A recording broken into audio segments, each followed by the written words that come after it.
Good evening. Good evening. Good evening. Good evening, good evening. Good evening. Good evening. Good evening. Good evening. Good. Good. I am super excited because this is the day that the Lord has made. I will rejoice and be glad in it. Uh-huh. That's number one. God did his job, was my job. My job is to rejoice and be glad. I hope that wherever you are watching us today, that you are glad that you are able to hear, to see, to smell, to taste, to do all those good things. Because that's a reason to be glad. Because guess what? You won the wake-up lottery. Everybody did not. Woo. All good, sir. And you might not have everything that you want, but you got some stuff that you need. Uh-huh. And God has tremendously blessed us. You can give us a boom on that. Not tremendously. Oh, tremendously blessed us. And I'm just doing it over and over. Just excited. So much stuff going on that I'm not really at liberty to talk about. Right. I'm gonna just let him keep blessing. Keep right on. Keep blessing. And hopefully you have some testimonies too and all that good stuff. It's Tuesday, and Tuesdays are good days for us. Yeah. We do some good things on Tuesdays. Man. And yeah, I'm just making sure we don't have no dead space before I give my official welcome. My brother's over here. Look up. Look up. Gotta warm up a little bit. Okay. We're gonna get that incorporated into the TNT. What you say? Yeah, man. We can get a house band like all the other talk shows. I won't let go, Lord, till you bless my soul. I won't let go, Lord, till you bless my soul. I won't let go. Who's that? I don't know. Till you bless my soul. It's not adoration. Is it called sister? It's an old jam. Sound like could be one My of them. soul. Twinkie dog. Go. Anthony Lowe. God bless you, sir. Uh-huh. Former students. Elder Lowe. Alrighty, dighty. Let's try to get started. Get going. We are in here. Man, the subject tonight is the birth of feminism. Y'all can thank him for that. All the smoke. We need some sound, some smoke effects that clean and something like that. Boom. All right. Oh, let's boom us in. You can do our formal intro. All right, here we go. Welcome to our latest edition of TNT. Boom. I am Pastor Joe with the great, the one and only, the voice of choice, Mr. Michael DeMille the first. I'm a reflection of you, brother. I love you and I appreciate you. Listen, we had a comment from one of our boomers, our regular boomers, and she said, I like when it was intimate, close. We felt like we were a part of it. Hopefully this is that on tonight, that we feel a part of it and close and intimate with us. We got cameras all around. So yes, be close with us. Dave, we got one blinking at me. Oh, I thought I was having a seizure. No, I was blinking a little bit. Is it? Yeah, I see that. Let me get my light right. Get my light right. People be saying to get their good side. I usually turn around back. Get nothing off my face. Yeah. Yeah, a lot of my work. You better just turn to the front. Yeah. All right, go ahead, brother. Yeah, I appreciate that when you shared that with me. It showed me, first of all, that we have people that have been with us kind of from the beginning. Yes. And then and I'm still here. Definitely had some growth, some evolution. Yes. Kind of went from the one camera shot. Now we got 3 different mediums to which you can take in. And we're trying new things. Trying new things every day.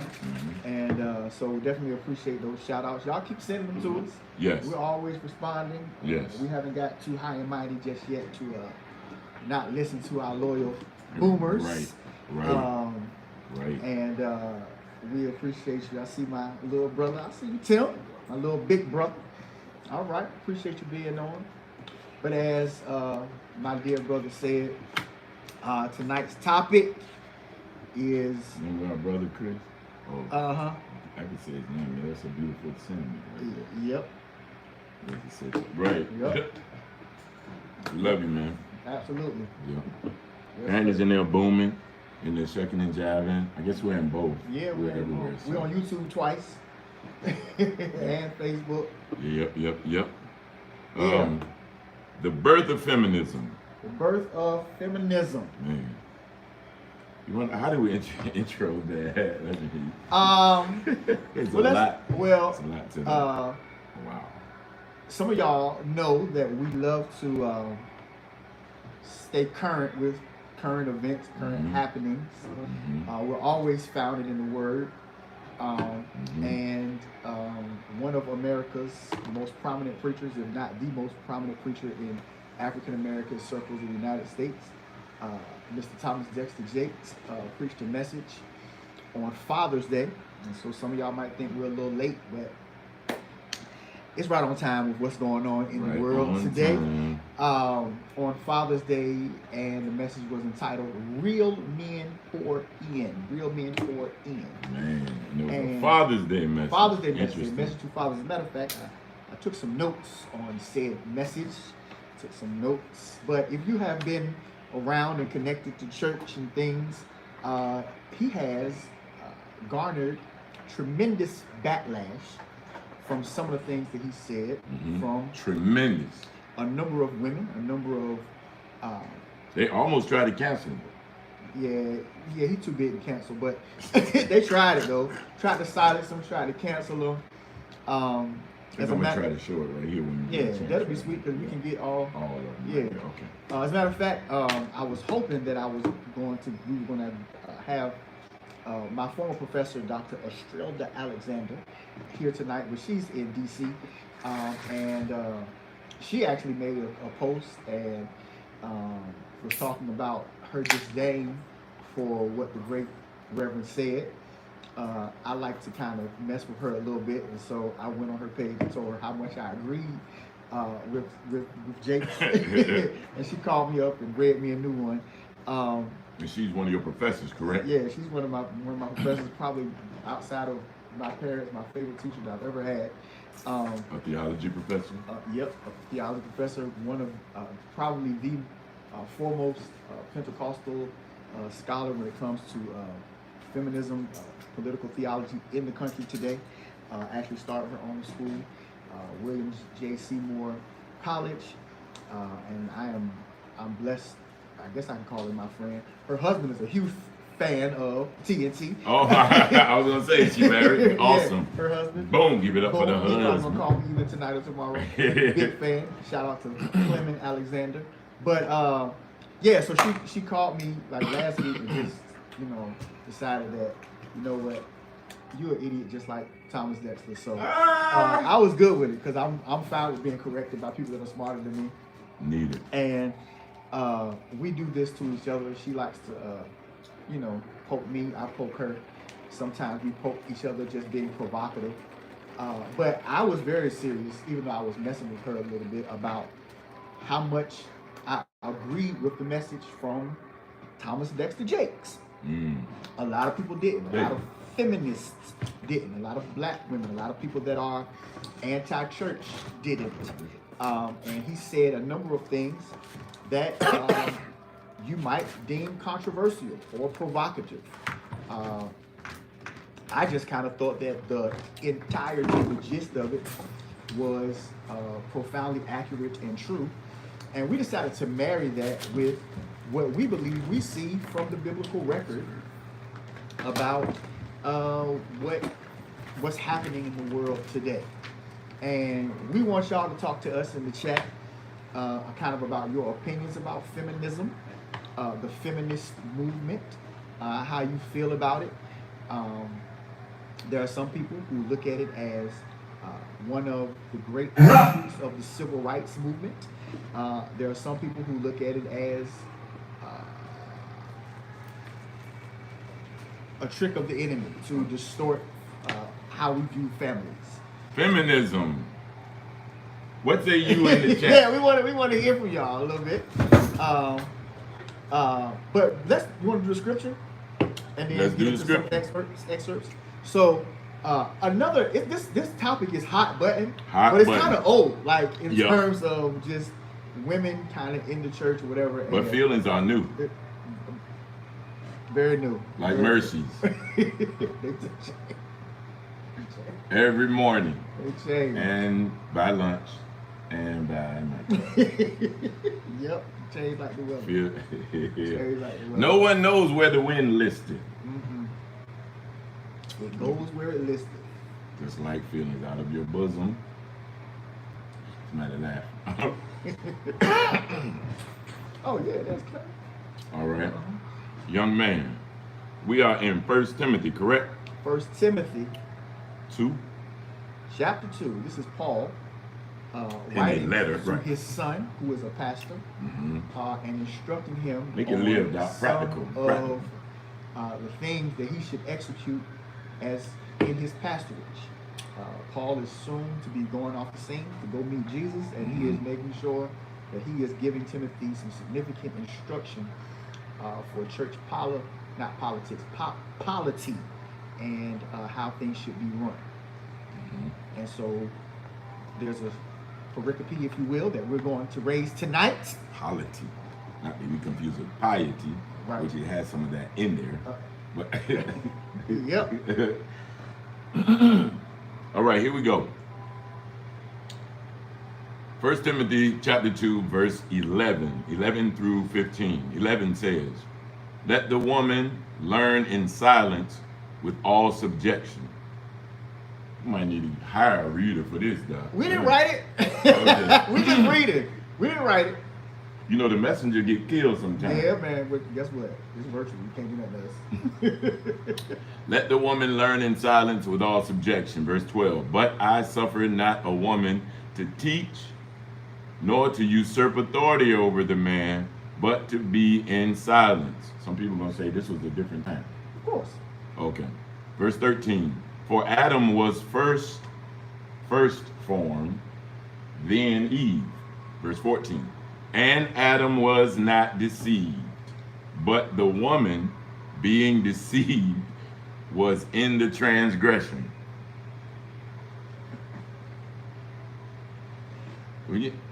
I was gonna say, why you make me read it? But I always read the scripture. But You're the voice of choice, brother. I mean, Wow. you know, God Verse gives everybody a talent. I don't have that. verse 15. Notwithstanding, she shall be saved in childbearing, if they continue in faith and charity and holiness with sobriety. I told him earlier I was just gonna listen. Because you know how we get off of this, and we had to have TNT 2, 3, 7 more times. Right, 7 more times. So Well, I'm just gonna listen so I can see what to say. Oh. Somebody laughing again. yep. I mean, Look, is that my an man- angry face? my I don't man know. Tim said, "Oh, this is about to be good." Well, let's deal with it. Again, Paul is writing and basically telling Timothy how things should be, and that if he had his way, he would have women silent in the church. And again, let's address it very succinctly. If your rebuttal for this is that was old school, that was old teaching, you're going to have a bit of a problem because he references the very beginning of time as to the reason that is supporting his argument. The foundation of why he's saying this is not because of modern society, but it goes all the way back to the Garden of Eden. So if his foundation is that, and that hasn't changed, the principle behind it is based off a foundation of fact, not opinion, of what happened. In the context of Genesis, chapters 1, 2, and 3, what we understand from the scriptures in Genesis and what we understand from Paul is that that original sin that happened, Eve was deceived, which suggests that women are susceptible to deception. Adam was not. Adam was intentional about what he did. And because Adam allowed Eve to influence him, sin then came into the world. And that's Paul. The message from Thomas Dexter seems to essentially support that as well. That, as a matter of fact, you gonna play some of it? I am. Let me say this. I had a ministry friend, a female woman that was born a woman, a she, her, that I know from childhood that was born a woman. That has a menstrual cycle, and as a girl, Right. Real woman. a woman who's in ministry, that told me something that was profound, I thought. And I think one day you have to come on and say this, because as a woman, you saying this is very interesting. But she said that women present and then process. And men process and then present. So what your tendency as a woman is to say, well, what's wrong with you? Lord, blah, blah, blah, blah, blah, blah, right? And he's like, I'm good. He's processing First. and you're presenting. Right. Get something wrong with you. Right. This was a woman saying this. I don't know if I can say her now. I was waiting, so I want her to present her own thing. But that was the sum of it. Right. I thought that was amazing. Yeah. And I thought it was interesting to interject into what we're talking about. It is. And who knows women more than another woman? That's why I fixed it like that. She's a woman with 3 kids, a husband, a house, you know what I mean? Yep. Been married a long time, grown. Yep. Yep. So, interesting. And she's in ministry. Yep. I think that's important as well. Exactly. Let's see what Thomas Dexter has to say. Let's see what the great Jakes has to say. If Adam had not allowed Eve to pour into him, sin. Let's get back to the beginning. If Adam had not allowed Eve to pour into him, sin would have never come into the world. Sin came into the world because Adam broke the order. We were not designed to receive from women. Your self-esteem is compromised when you have to ask your wife for lunch money. I'm not saying you gotta be rich. I'm not saying you gotta be famous. I'm saying that you have got to be the one who pours in, not the one who takes out. When Adam started eating out of his wife's hand, sin came in because the divine order was broken. Let's stop. We don't want to get a little canceled again at the other time, but we're going to do it in chunks. Yeah, I like that little. Ain't that good? Yeah. Right. So Yeah. the words of the great, the guy that was saying "Woman thou art loose." Now don't y'all try to cancel him now, because nobody canceled him when he was saying "Woman thou art loose." Nobody tried to cancel him. He was saying "Get ready, get ready, get ready, get ready, get ready, get ready." Now nobody's ready. And his premise is that sin came into the world when the man started eating out of his wife's hand. Because women are not designed to pour in, they are designed to be poured into. Seems to be very similar to what the great Apostle Paul is saying. That really, be quiet, ladies, because it's not your job to talk in this context, because you're supposed to be receiving. And the problem is, and this is why we call this the birth of feminism. The problem is, as much as ladies are going to be irritated sometimes because you want to talk and have a voice, the problem in this particular context, if we're being fair, initially lies at the feet of the man. Because when Adam ate out of his wife's hand, now she tried to give it to him, but he never had to eat it. Woo! And if we are allowing women to essentially pour in, to talk, to dominate, then they're not the entire problem of this. I agree to that. We are the initial problem, and we're the people who I would say biblically birthed feminism. So this ain't even no woman attack. That you get into the heart of the matter right here. Yeah, that initially. It's like telling a woman to stay in her place. She can't hear the rest.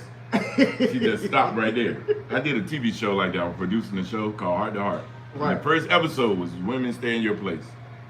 And the idea is that women's place is on the throne. Boom. The queen of it all. Yes. But you spend your time focusing on and mingling with the commoners. This is the problem. So when I say, hey, get in your place, I see you. You're out of place. Out of place, out of pocket. You can't hear it because of all the dissonance and chaos of other things that's created. So that's very interesting that you say that. Right. Sister Jorinda says, I agree with TD on that part, which is why I'm not a feminist, contrary to popular belief. Oh, Sister Joe, I didn't even. I'm glad. No, I'm just teasing. I'm teasing. I didn't think you was a feminist. There's another one that Sean says, I agree with what Bishop Jake said.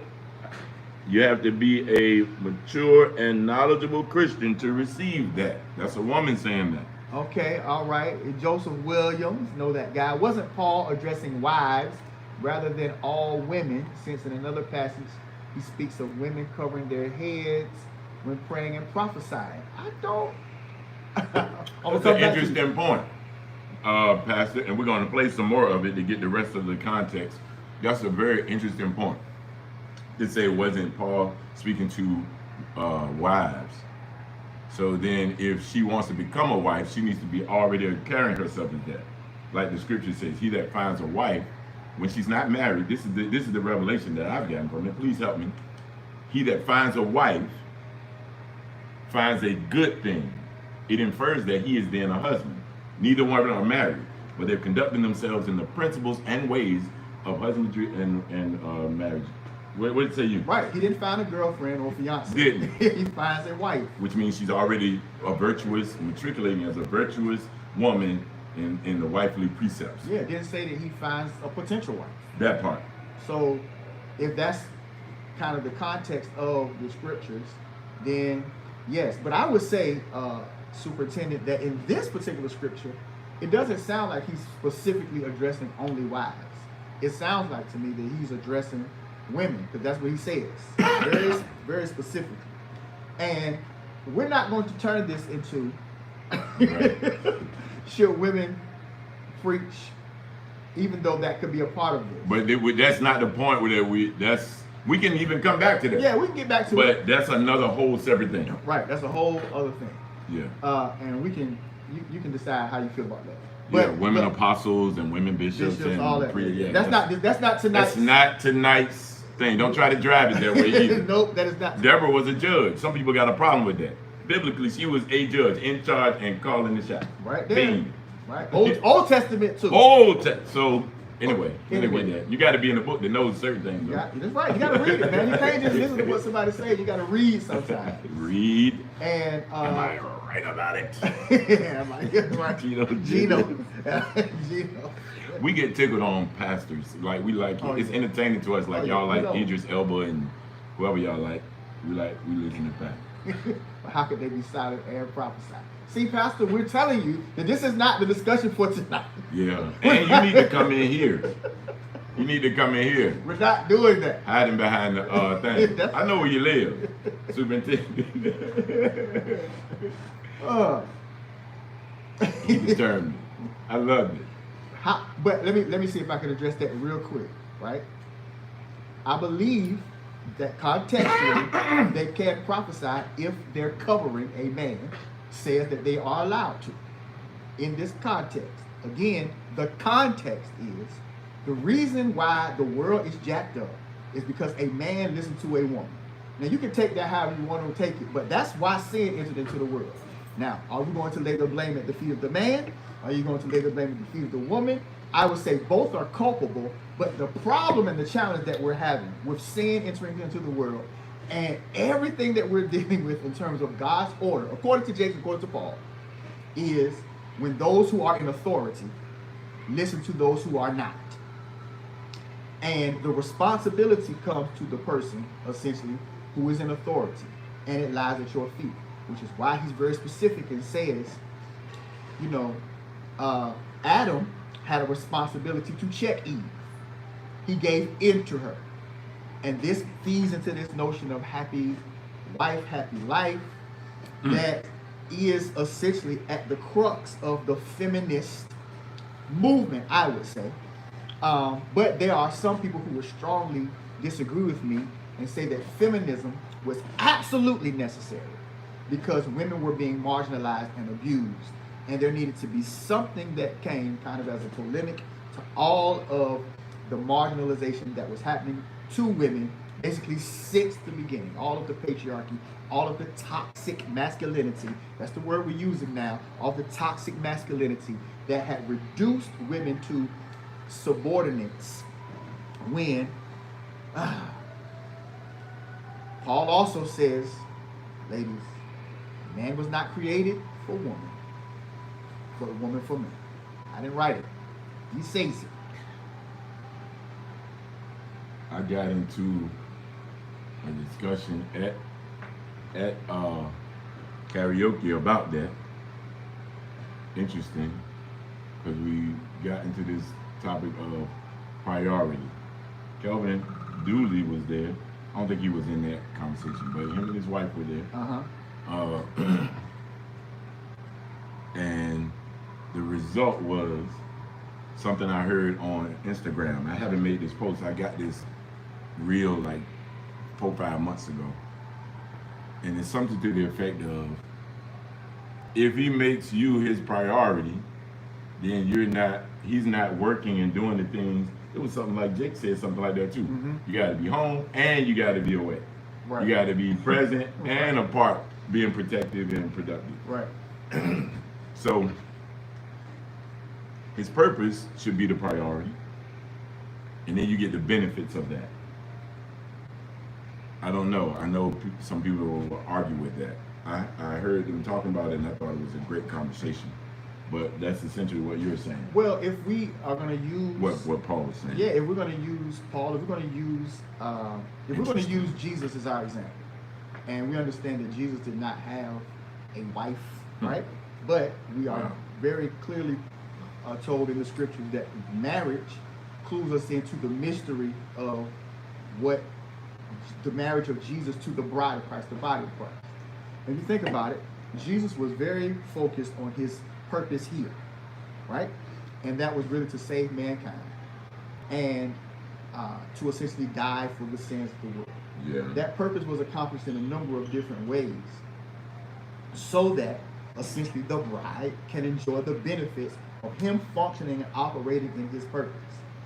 If you think about it, he really wasn't doing a lot of, say, catering to the needs of the bride that the bride was expressing. He's doing he has a greater understanding of purpose.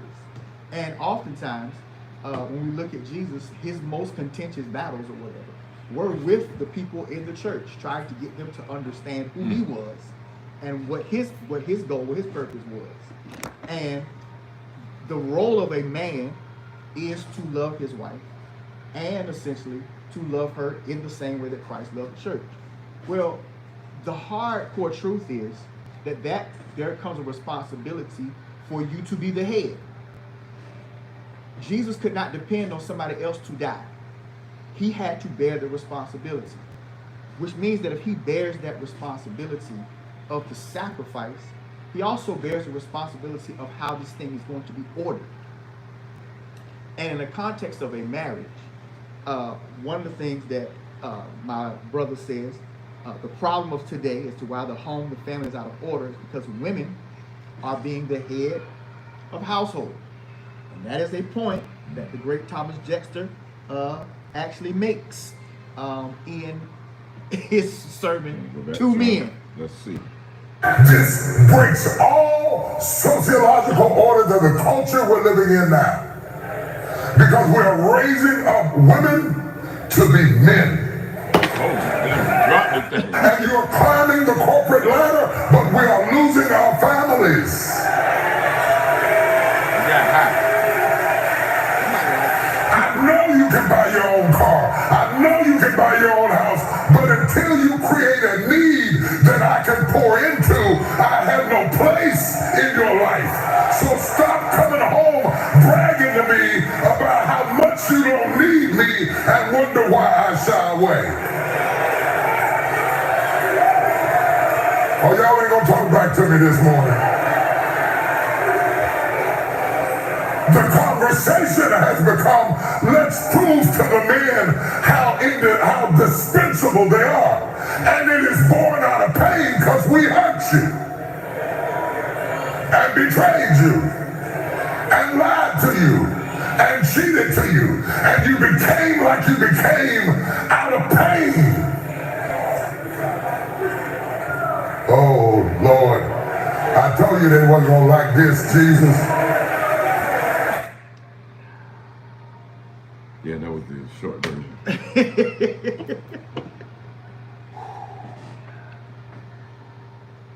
That was a lot, brother. Yeah.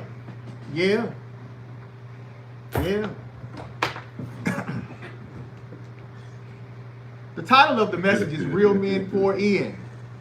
It's a Father's Day message. It's a Father's Day message. He's speaking to men. Obviously, there was a point when he began to talk to women, and he talked about the reality that we're raising our women to be men, and that femininity is not being celebrated. I thought I read that somewhere. We're not applauding women for their femininity, but we are essentially celebrating them for how loud, mean, nasty, aggressive they can be, when that really is not the order that it was supposed to be. Correct. And then he addressed the reality. If you were to check the statistics, and we have to be proud, particularly of African American women, the most educated people group in America by per capita is the African American woman. Shout out to my sisters. The largest group of entrepreneurs in America by people group per capita are our sisters. Shout out to our sisters. And by and large, they're earning more money, getting more degrees.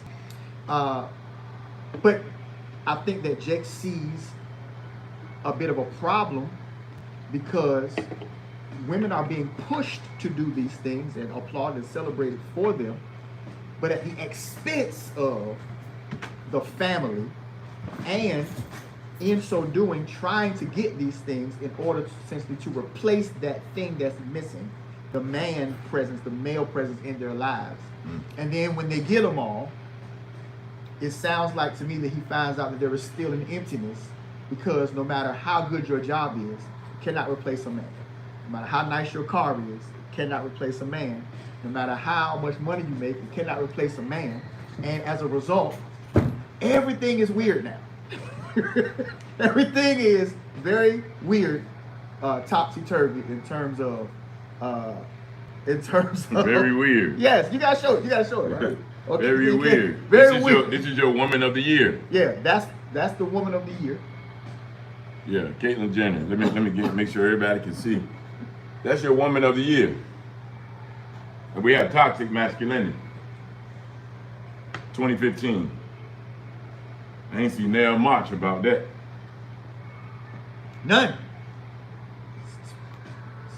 Sports Illustrated. Woman of the year.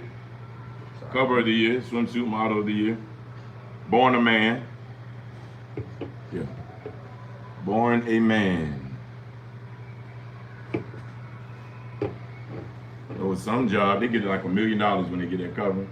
Some woman didn't get that work though. Didn't get it. Yeah. So this is the title, The Birth of Feminism. And I text Joe and said, this is the death of it. This is the death. It's dead. But y'all said slay, right? Right. All day. This is Billy Porter in one of his many dresses. Let me put it back here and see, can I scroll through? Bing. Uh-oh. Let me see. This way. Yeah. That's Billy Porter. Billy Porter. Billy Porter, born a man. Show you. Very popular in pop culture today. On a lot of TV shows and movies. Yep. On the red carpet at every event. Every event.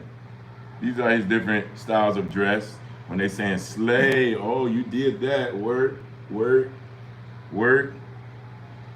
He's married to a white man. Yep. And guess what role Billy plays in the marriage? Yep.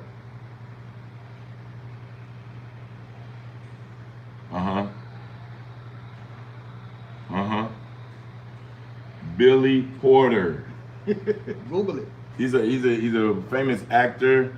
He did Three Tenors. He did Five Guys Named Mo. He did a lot of movies now. Yep. He's playing the fairy godmother in a film. Yep. Is it Cinderella or one of them films yes, that's coming up? Cinderella, where they got her playing it. Yep. And he's playing the fairy godmother. Which, again, I have said it a million times, and I'm hoping that I can get some strong women to support that. To me, the images that we show are directly offensive to me. To me, they should be extremely offensive to a woman. They're calling you guys cisgendered women today, cis women or whatever. I just think that as a woman, that's disrespectful at the highest level. And I don't know, Mike. I kind of feel like I don't hear it. It's not people. The people that I love and respect.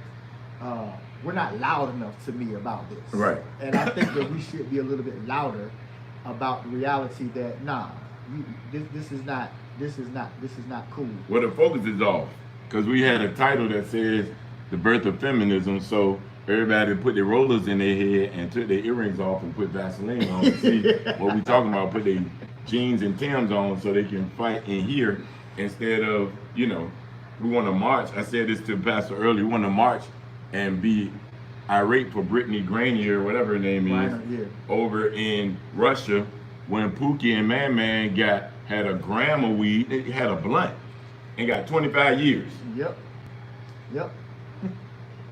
But ain't nobody said nothing. Yep. And that's not demeaning hers or making hers less than, but we out of pocket. Yep. So it's to the matter of focus, like what you were saying. You don't hear people being loud. Yeah. Absolutely. Focus is wrong. Absolutely. Jorenda Williams made a very good comment about, hey, Jorenda. And I'm going to tell your brother right now, I'm your brother too, you already know, that she is not a feminist. She's not a feminist. She said you think so. Right. Well, I mean, I probably would say I'm a feminist, okay? In the realest sense of the word. And can we say lesbian on here? Joe said lesbian. So he loves his wife. Listen, we got to talk about what you made that post. Not in this today, but that post you made earlier. Sure. We got to talk about that. Yeah, we'll get to that. It was Christian sex. Yeah, that's a hot button. Y'all talk about some terrible. TNT is booming. That's why it's a boom. That's why it's an explosion. Boom. Y'all talking about everything. Woo. I mean, it's in the word. I mean, what we gonna do? Anyway, we're gonna get to that later. Too young. So when Thomas Dexter, Bishop Thomas Dexter Jakes was talking about climbing the corporate ladder, being very educated, and again, we're celebrating our particularly African American women who are killing it in those areas. I believe that Sister Jorenda's statement was, isn't that kind of what a Proverbs 31 woman is, though? She was industrious, talented, and hardworking. And I think that whenever you have a Women's Day service and they go to Proverbs 31, a lot of times we do miss the point that while she's virtuous, she has a job, or she's industrious, she has money. She's the one who puts her hands to the work, buys the field, goes out and buys it, while her husband is at the gate handling his business. If you would really look at that kind of motif, she's supporting the family to kind of free him up to walk in his purpose and his call. Nobody trying to hear that though. Right, and I think that's the problem, Sister Jorenda, in that it's nothing wrong with the woman getting out here buying the field and raising the kids and all that. What's happening though is the women today, it seems like, and I think this is what Bishop Jakes is saying, is they're buying the field, going to college, having the degree, whatever, but they're not doing it in the context of doing so to connect with their husbands or their men to free them up to walk in their purpose. They're doing it in essentially to replace the fact that there isn't a man there, or to prove to them and to the world they don't need a man. And then take the man and try to fit him into that schism, that square. He's a circle, you're trying to put him in a square. Right. And according to Jakes, I mean, even physically, anatomically, interesting. You're not supposed to try to make him fit. He's supposed to fit. You know what I'm saying? It's just a regular kind of thing. And again, this is the word, order. The order is off. But if the order don't match the feelings, we tend to go with feelings. We kind of programmed that way, I think. Yep. Wow. Yep. Part of the problem today is single-parent household in which the head of the family is a woman. Boys grow up seeing that motto before them. And men, you're not off the hook. If she's freeing you up to go and do something, you got to go and do the purpose that you're called to do. It's important for men to walk in purpose. It's important for us, particularly, I would say, as African Americans, to adopt the village raising the child. In the case that there isn't a man in the household, you know what I'm saying? A child needs to see men functioning as men. Mm-hmm. The child also needs to see women functioning as women. And I think one of the things that Jakes addresses from what you're saying, Superintendent Williams, is that single parent households are nothing new, because it seems that our Lord and Savior was raised in one. We see Joseph present in the life of Jesus up until he's about 12 years old. From the time Jesus is 12 until he's 33, we don't see Joseph. Mm-hmm, mm-hmm. And yet it's still, Jesus understood, I have to get my understanding of my purpose, my masculinity, servanthood from God, my Father. Even when my biological, which he never had a biological father, or even my earthly father is not present. And so the idea that there was a single parent raising a son, that doesn't, I think that we're without excuse in this particular context. Mm-hmm. It doesn't mean that you're going to replace a man or try to teach that boy that he doesn't need to understand manhood. You got to get it from the greatest father that we all have, our Father God. And the context is, again, in this particular message, that Jesus was able to pour love into the disciples because the Father poured love into him. And our men have to step up to the point and understand our roles so that we can restore order back into our communities and to our families. But then the other part of that is, ladies, there should be a demand, and I think Bishop says this, Easy, from sir. you. Easy, sir. Watch yourself, man. Not to try to replace, but to demand that he take his place. You see, if I were to try to correct Adam and Eve, she stepped out of line when she gave him the fruit. If anything, she should have asked him to give it to her, right? Then it now puts it on him to kind of make the decision. He's at fault because he listened to her. But she's also at fault because, first of all, she ate before she talked to him. And then tried to get him to act and function like her. Process, present, process. Yes. Just like she said. Yeah. And a lot of times, and what's happening, and one of the reasons why we're doing this is because in America, we are teaching our young girls. We see the movies, I can do bad all by myself. We're teaching our young girls, in a lot of cases, you don't need a man. You are going to be all right without a man. Because we don't understand how to respond to manhood. It's a different energy. Men, our voices are different. It's just different. It's different when I talk to my children than when my wife talks to them. Does it mean that one is better than the other? No, it's different. Different. And a man has to be able to function in his space. And a lot of what we're dealing with are the after effects of what we didn't do earlier. And the pendulum has swung to the point where it's like, well, we want to be equal. We want to have equal rights. Or we say we don't want to be equal, but we conduct ourselves as equal. Because it's kind of intrinsic. It becomes that way. It's programming. I say programming. Yeah. We just kind of. So how do we go about reprogramming? It's like a computer. You put a boot disk. You used to have a boot disk. Right. And if something happens, you put the boot disk that came with it, and you start all over. Right. Well, or do a reset. What will Paul say? What would he say? He said it right here. He said, "Be quiet." I ain't doing it. Paul said, "Be silent." Hold on. It's in the thing. It's in the text. Have like kids. I said, we're gonna He be. said, we're gonna have be, kids.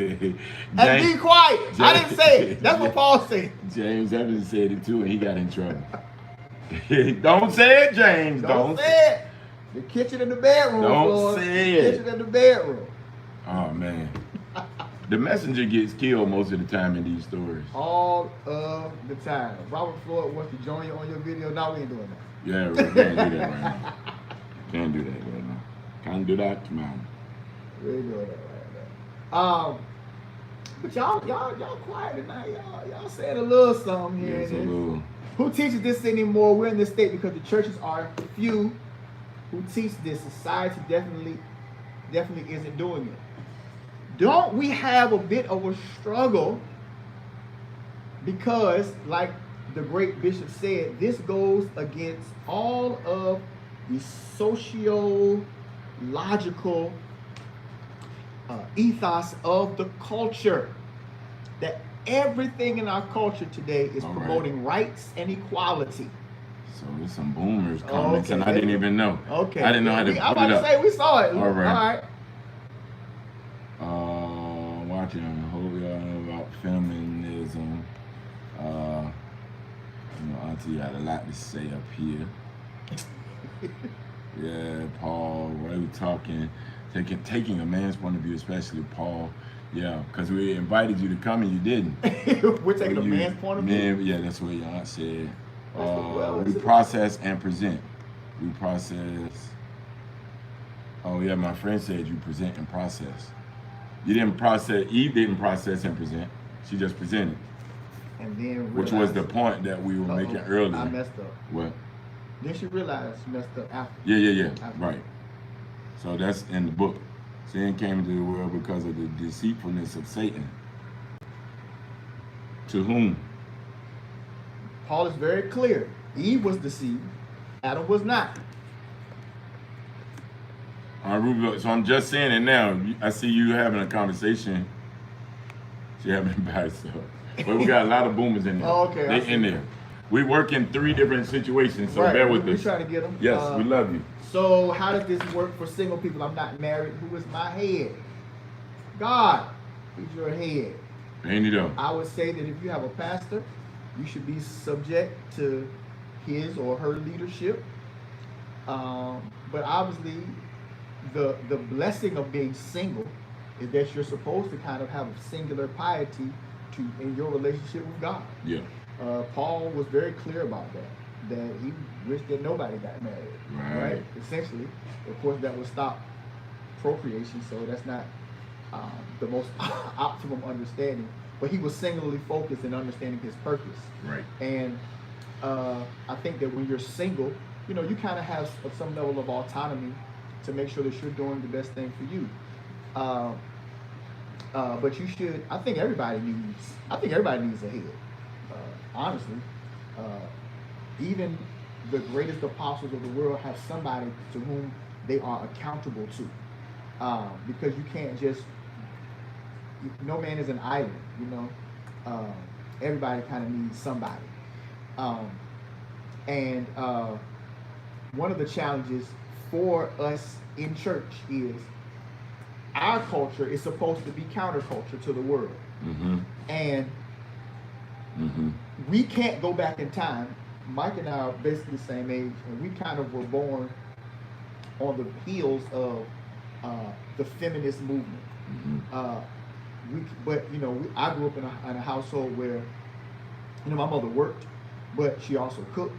She also cleaned and, took care of a lot of the domestic responsibilities. Indeed. My grandmother worked, but also cooked and cleaned and sewed and took care of domestic responsibilities.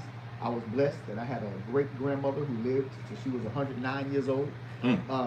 She was retired by the time. She almost got 2 promises. Right. Okay. Right. And also, work, cook, clean. They taught us a lot to be able to do some things, be able to wash some clothes, be able to, cook a piece of chicken, cook some breakfast. My wife will tell you when she came home tonight, dinner was pretty much ready. I have no issues doing any domestic things, or any things that somebody might consider women's work or whatever. I don't particularly subscribe to those things. But women in the generations, my sister and I were arguing this. She said that the generations that came before us, that these women were miserable. And my brother says, no, they were happy. We can't really talk to them because they've gone on to glory. But it seemed to me that we just were, the family was just more complete. We just understood. I think it was a matter of perspective, Right. as most things are. Our wonderful young brother Bashir and I been in a couple of very engaged at the horns conversations about some things, and we're talking about truth, the idea of the word truth and absoluteness. And I said, is anything true? And we resolved about perspective. And because of knowledge, we have groomed and become programmed to a certain perspective now. Yeah. I have some friends in other countries who welcome or don't have any disdain for multiple wives. Nope. Culturally different, they're in another country, and I know some people that participate in that. Mm-hmm. I really think they love God too. They're very sincere about it. But here, not so much. Nope. Not a conversation. So it's a matter of perspective, all the way around. Because you don't do something or don't subscribe to it, doesn't mean that it's the bad portion of a thing. I carry a gun. There are people who say, oh, guns are bad. Well, guns don't kill people. People kill people with guns. Yep. I obey the laws, right? And try to obey most of them as I can, because I don't agree with all of them. We talked about that. But laws are for the people that subscribe to them. Mm-hmm. And Jesus was an outlaw. Run it back. Run it back. We did that on TNT. Yeah, if you're not familiar with this guy, I think his name is Jordan Peterson, you should be. I've been listening to him quite a bit, kind of somewhat in preparation for tonight, but just he's very intriguing to me. Me too. But he's a social scientist and really talks about science, studies. The left has very distinct programming that they try to instill. Somebody talked about it, social media, television, and one of them is this idea of equality, rights. Television. Put a pin in that. We're going to come back to it. Right. And he talked about the fact that it's very interesting that they've done these studies, and in the most egalitarian, equal societies, where the programming is for men and women to be looked at as equal jobs, equal opportunities, even equal outcome. What happens in the most egalitarian societies is that the natural proclivity is that men and women tend to separate into the very basic fundamental roles that we thought that they had. And that the women become more nurturing and more of the stay-at-home kind of nurturers. Men do more of the things that you would imagine men do in these societies. And his point was, the people that did the studies got irritated because they're left-leaning people, who are the people who would support like a Billy Porter and a Caitlin, and trying to make everything equal. And the studies frustrated them because their assumption was that as we promote this level of equality, that it will become more homogenized. But it actually becomes more, I'm going to say the word, sanctified, more separate, more different in these countries. And he talked about the fact that, well, feminists today are a little bit of a joke because nobody's over in Saudi Arabia picketing and holding up signs for women that can't even drive, and so forth and so on. And when we look at those societies, is there abuse? Absolutely. Are men guilty of abuse? Bishop Jake said it. Is there toxic masculinity? Yeah, there's toxic everything. Mike and I talked about it today. There's toxic water. You can go right out here now and drink too much water and die. Okay? But does that mean that water is inherently wrong? No. There can be bad in every single thing in life. Everything. But for the most part, we have a very natural proclivity towards certain things that the West has been trying to usurp I think it goes back to a very clear anti-godlessness that we've had, because God is the creator of order. And again, order is not about preferential treatment. It's not about value, but it is about order, how things should run. At the end of the day, it simply makes sense for a man to lay concrete over a woman. How they should run, not always how they can run. Right, exactly. We said that before. Just because you can do something, it's not always mean you should do it. No. And we're so busy trying to have rights in this country, and we understand why. That's connected to them feelings. Right. Hear me, watch me, look at me. Right. Yep. And it has come to the detriment of what we're seeing at play today over and over again.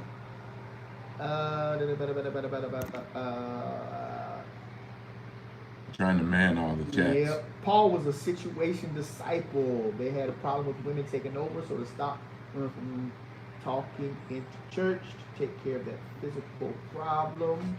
Man being the head of a woman is meant when they say what is meant when they say the two become one.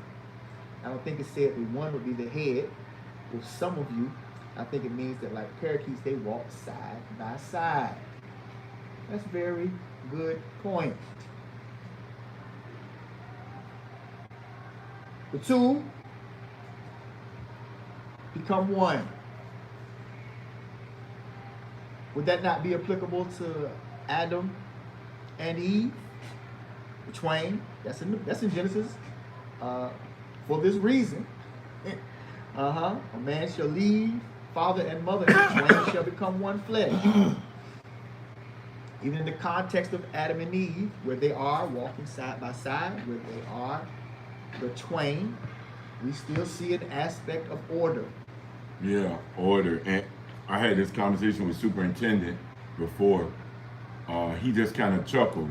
We can revisit it now if you like. But because I said a couple of times to him, the question becomes, in this order of becoming one, judgment is separate.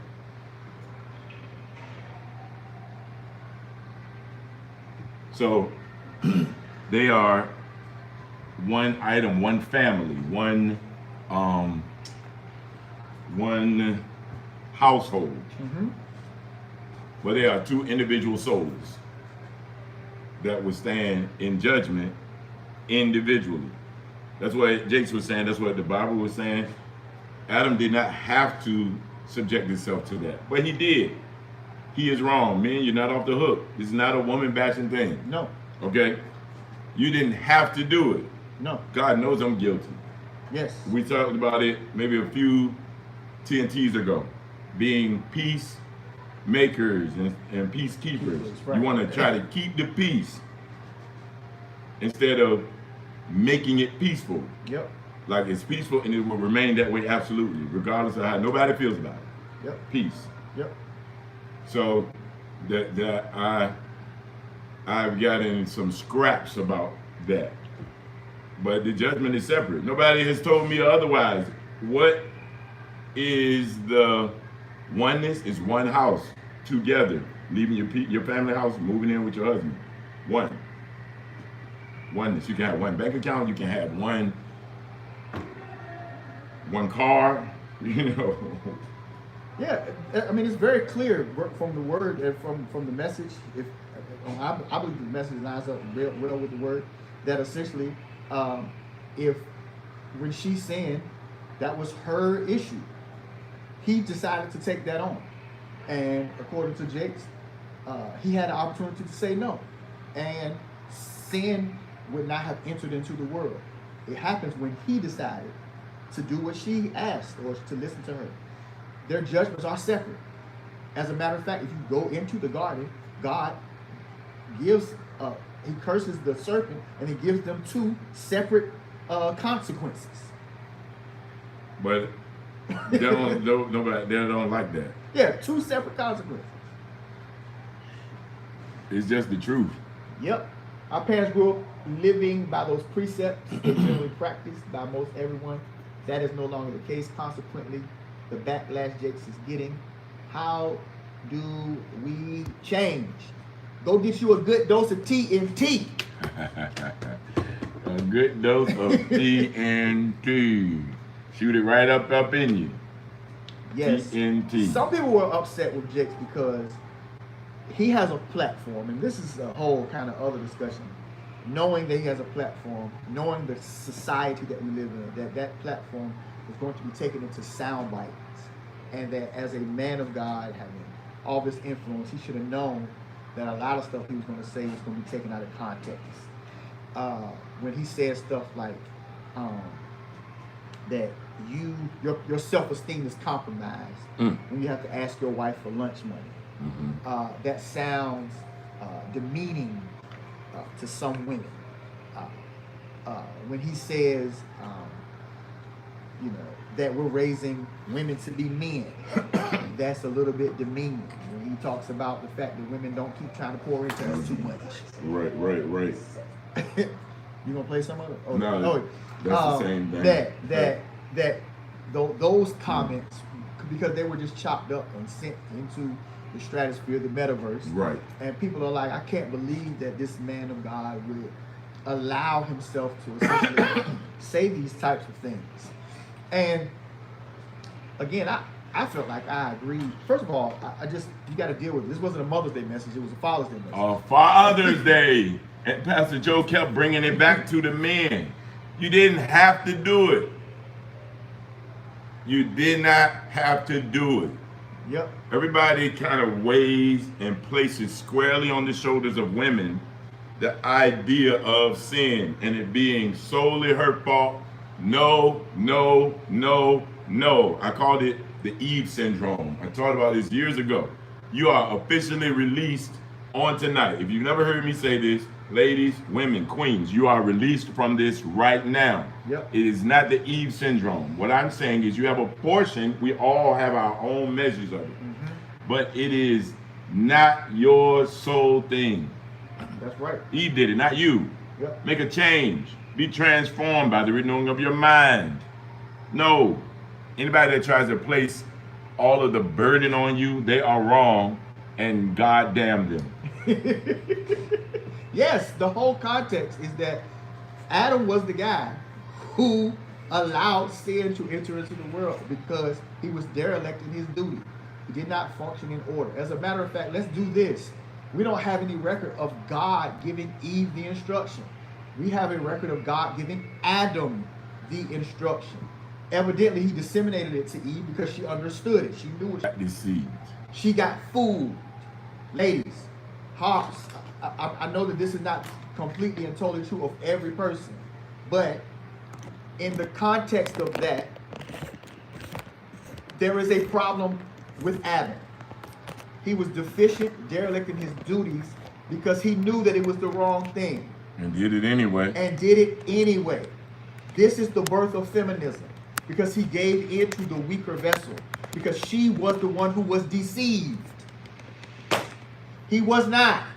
Does that mean he's smarter than her? I'm not saying that. But I'm saying, though, he allowed himself to be influenced by somebody who he knew was wrong. And a lot of times, men, and the reason why there is this essentially this strong anti-manness is because we don't like the responsibility that comes along with male energy. Our women buck against it, our children buck against it, it's bucked against it in the school system, but you got to be uncomfortable being the man in that context because God has given you something to have a level of discernment to understand. Now, this was the instruction. This is how this is supposed to function. And a lot of times, it's uncomfortable. What if they not, if they, you said they be bucking, if they bucking too much, that's like a rodeo. Yep. You're gonna fall off the jank. Yep. That's funny. I just got this image of bucking, like a bucking in a rodeo. Hold on. Let's make sure we get this comments, brother. Oh, man, look at that. We love y'all. Lineage, Jesus lineage. This is Karen Scott. Jesus lineage is listing It's listing the Bible. I'm gonna go up. These are, oh, it's a delay. I don't know what. That's probably from the Joseph comment, probably. Probably when he so. wasn't, when he was a little bit absent. I'm assuming. Yeah. We're getting a little bit behind. You can text and they'll get it right in real time, and I'll say. Right. Let me see right here. How will we fix this? First, we have to go to every culture and change minds. It is often perceived not how it is. Only through Christ can this happen or take place. Does a woman want it to change? You know the rule and make noise to get the attention that they represent most. Well, let's do that, because let's deal with that a little bit, because we are essentially talking about how, I guess, the spirit of feminism was born. But the feminist movement is relatively new. We have recorded civilization for almost 10,000 years. And pretty much at no point in world history has life really been more jacked up than it is. Now, I'm not trying to blame the feminist movement for all of the ills in the world, but I am saying that men have a responsibility to step up to be men. Women have a responsibility to step up to be women, and both of those should be celebrated, whatever the role is. The Bible says a man, particularly a husband, is supposed to function in his wife with knowledge. And part of that knowledge is knowing that she is the weaker vessel. Now, what does that mean? Well, there is an aspect of she's physically probably not as strong as you per se, because none of us can bear kids. But there is a heavy weightedness, and we talked about this with the abortion thing, on the idea that women are the channels through which God allows procreation to come, and that there is something very sacred about women, not all women obviously, but women bringing children into the world and raising children in the fear and admonition of God, and making sure that the household is run a certain way. And in our circles, and I guess we should listen to some women talk about this. I would say that there was a celebration of how the roles were kind of separated. It wasn't about, equal rights and equality. It was more about an equitable relationship. You have a responsibility to take care of this, to make sure we're provided for. I have a responsibility to make sure the house is run a particular way, right? That's kind of how it is. And what has happened through the government, through the war on drugs, through the prison industrial complex, men have been there's an attack, and we've been taken out of the home. Some of this is our fault. Some of this is systemic and institutionalized. I mean, you can go all the way back to slavery when you have the buck who could be sick anywhere, taken away from his wife and kids. But the thing is, we need people, both men and women, fighting for us to come back together as the family, as opposed to this wedge that's kind of driving us apart. And you see this spirit, I would say, that is in the world that is saying, you know what, nah, men, you can be a woman. No, you cannot.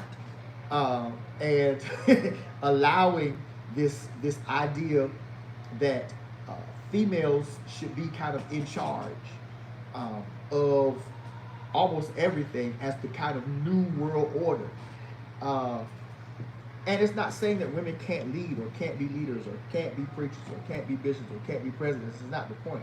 The point, though, again, comes back to order. Masculinity should be celebrated. And sometimes masculinity is hard. You have to have a thing where it's like, nah, can't go with that. Right. And it means something. Man, I got people calling me.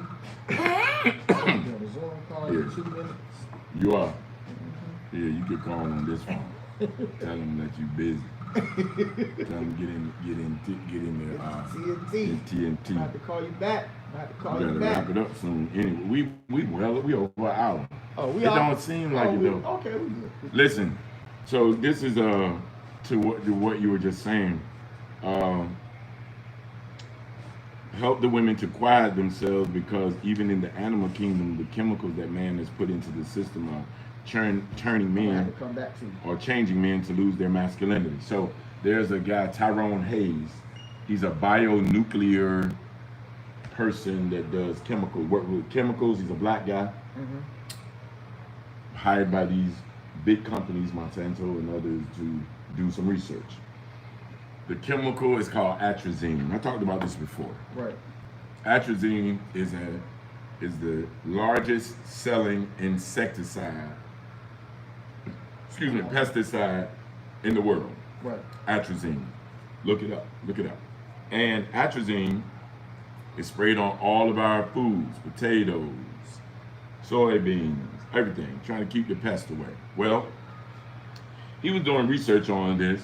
He discovered a few things, and they tried to buy the research from him to quiet it down. Like, okay, give me that, we'll buy it from you, don't release it. He said, no, the people need to know this. So he's been kind of on the run for his life, right? He did a TED Talks, he did a few other things, and then they would not hire him again. So that was part of the issue. Well, it turns out that he used African clawed frogs, which have a few DNA similarities to humans, a few cell similarities.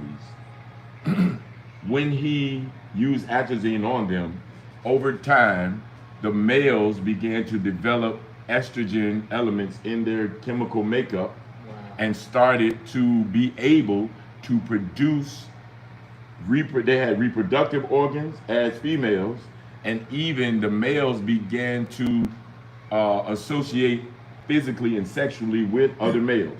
Wow.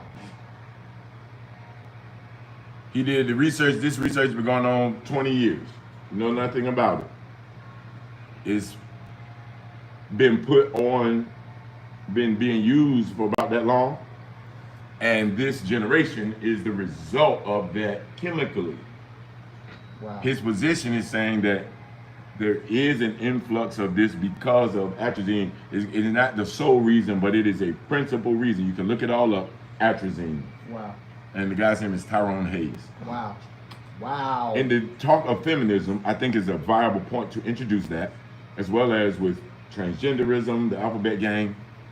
Atrazine needs to be a part of the conversation. Wow. And we kind of disregard things like chemtrails and things that are dropping on us from the sky. But this research is researchable.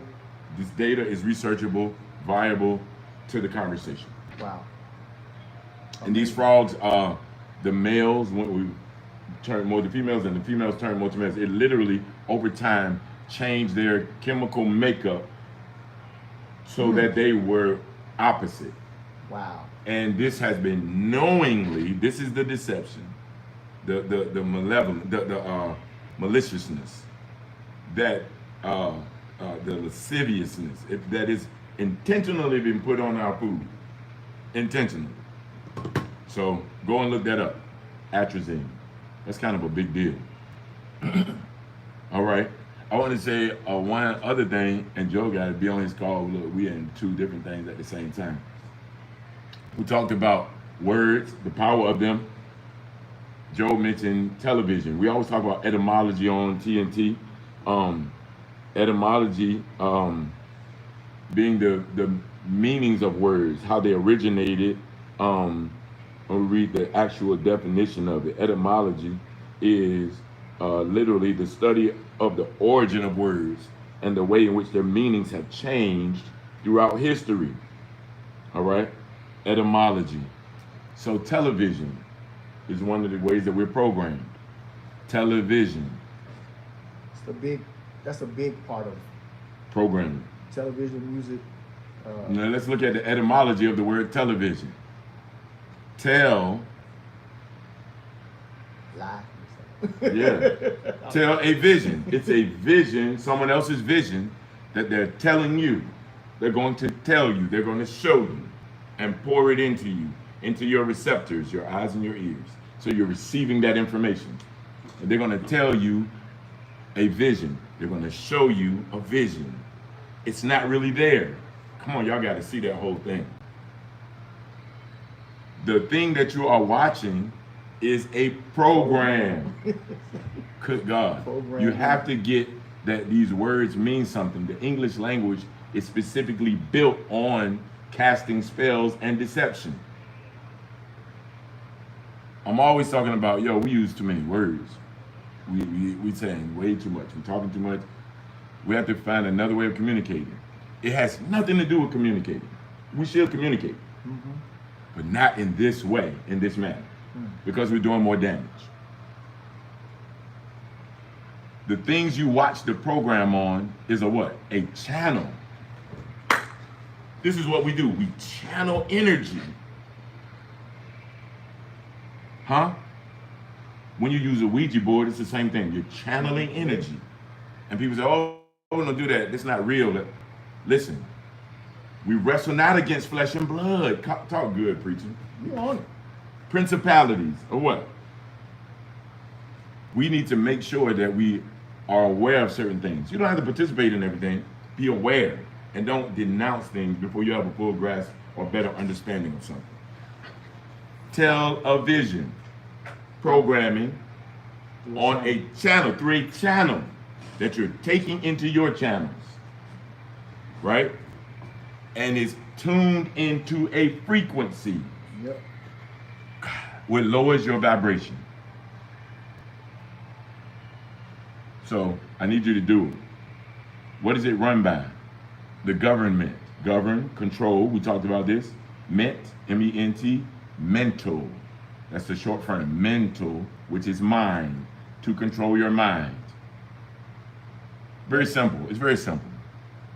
Yep. Very, very simple. So I'm charging you to say more, talk less, and say more. All right? Preach often. When necessary, use words. Preach often. When necessary. That means your life should exemplify your ministry. Exactly. All right, I'm done, brother. That was kind of all good for me. It was great. Television. Watch really, what you're saying. Watch what you're saying. Watch what you're putting out in the atmosphere. Watch what you're taking in. Nope. Okay. That what do you say that stuff was called? Atrazine? Atrazine. A-T-R-A. I'll put it in the chat in both of them. A-T-R. Atrazine. There it is. Atrazine. The guy's name is Tyrone Hayes. He's like a molecular biologist, something nuclear. Black guy. He does TED Talks. You can look at his TED Talk. He talks all about it in detail.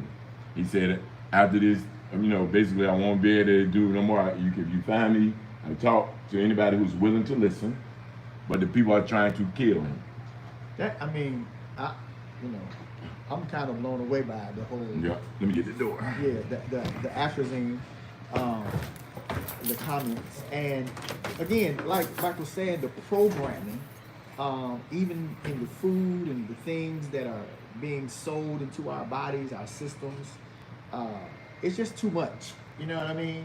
And I think it goes back to what we're talking about. Again, I want to be very clear that the context of the scripture, I believe, from the Apostle Paul and what Bishop T.D. Jakes was saying was not that women are inferior and that because Eve's saying that women should be quiet and not say anything. I think that the point, the context here was that as men, we have to be able to have broad enough shoulders to be the priests, the kings of our homes, and understand that God is going to hold us responsible, because even if the order is broken, we're still responsible for maintaining the order as it is. He's not going to, if you're a man in the world, if you're a man in your home, he's not going to hold you unaccountable because you decide not to say anything because you wanted your wife not to get on your nerves. He's not going to say, okay, that's cool.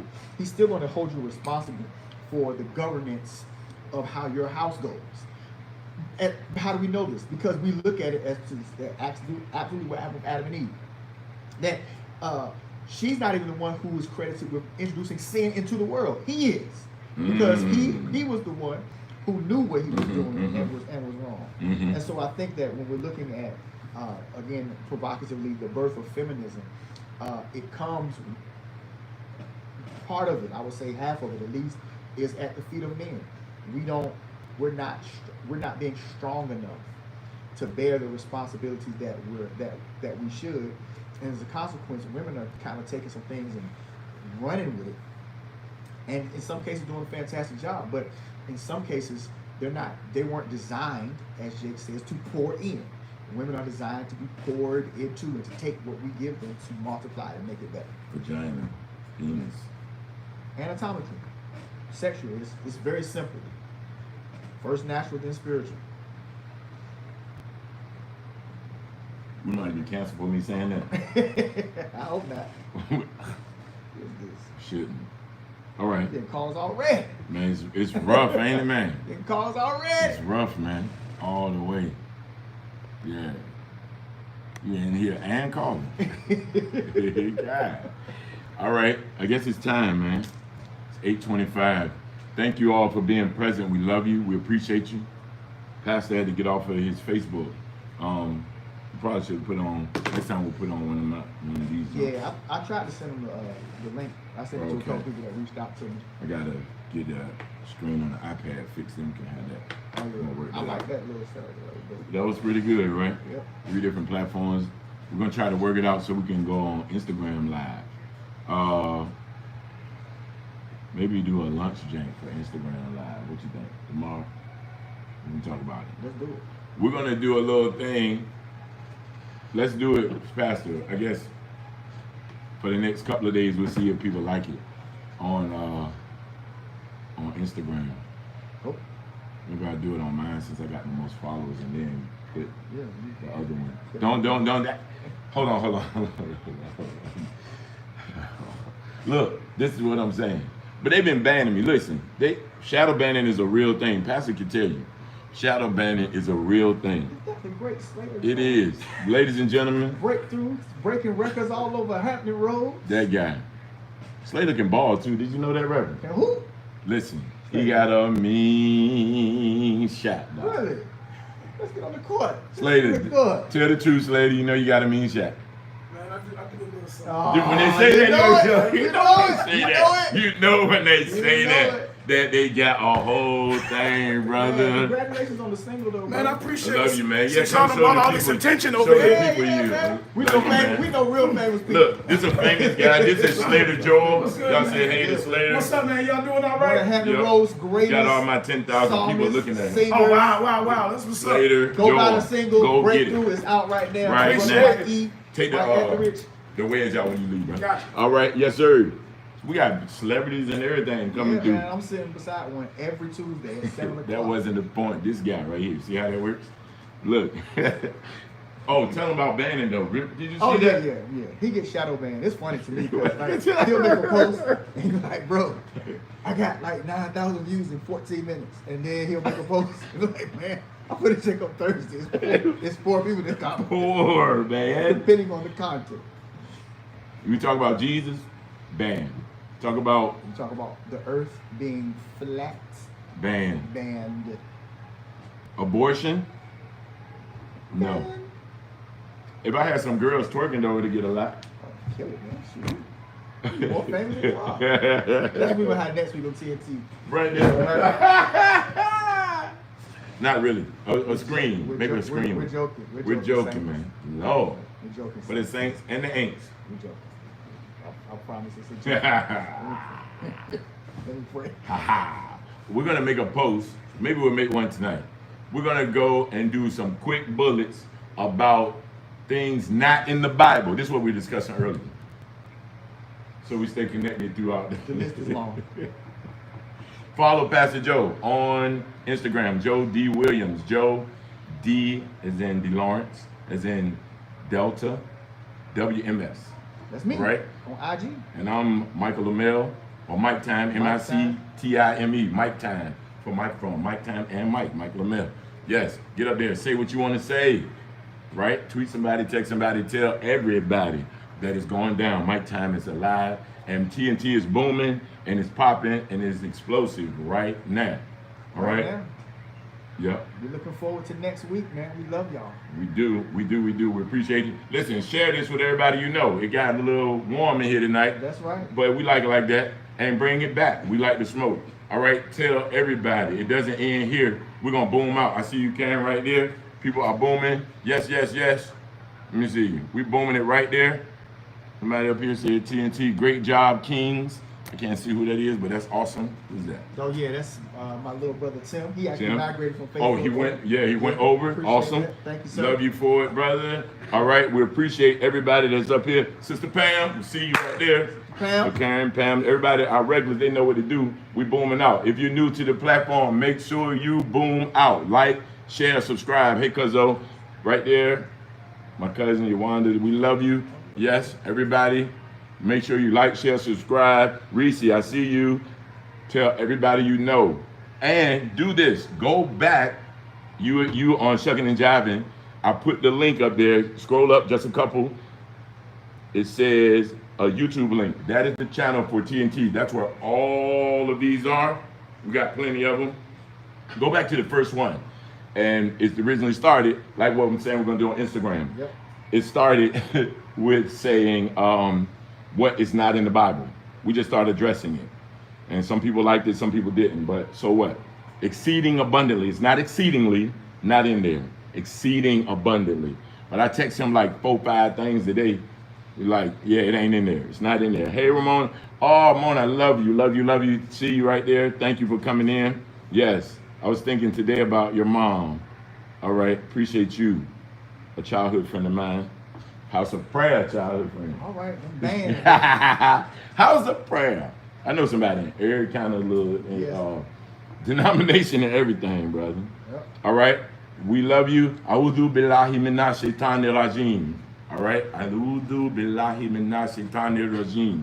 We seek shelter in God from Satan, the rejected one. We need to learn another language so we get rid of English as much as we can because of how it was developed specifically. Even a spelling bee, to cast spells. You want to learn it early so you can put these letters together to spell them. See how that works? Yeah. We even say good morning, which initially started as mourning, to mourn. But we say good morning so that you can be okay with it in your trials and everything that comes against you. Everything we throw at you, you're going to take it and be good with it. No, I don't want it.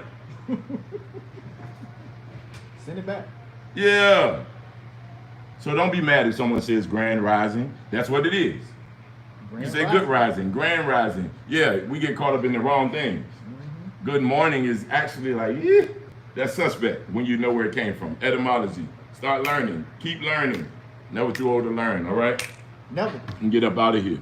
Go and rest my voice. We love you. Everybody boom it out. Boom! All right, we're going to see you. All right. Hey, Friday, Saturday, Sunday, my show is at the oceanfront. I forgot to tell the people. Friday, Saturday, Sunday. 26 in Atlantic, 8:30 and 9:30. 26 in Atlantic, 8:30 and 9:30. 2 shows free to the public on Atlantic and 26 in Virginia Beach at the oceanfront. I'm doing the show. I'm singing. It's acting. Peace. It's called 1619. Doing what he do, man. Peace. Oh, man. Love y'all. That jank was crazy. Love We y'all. love y'all over here, too. What you doing? Close this jank out. God's morning. Yes, Karen. Right there. Morning. God's morning. That's what we talking good. All right? Peace. How we get out of there? Let's see. Boom. I don't even know. That's what the camera. Yep. Who knows? Oh, let's see. Nope.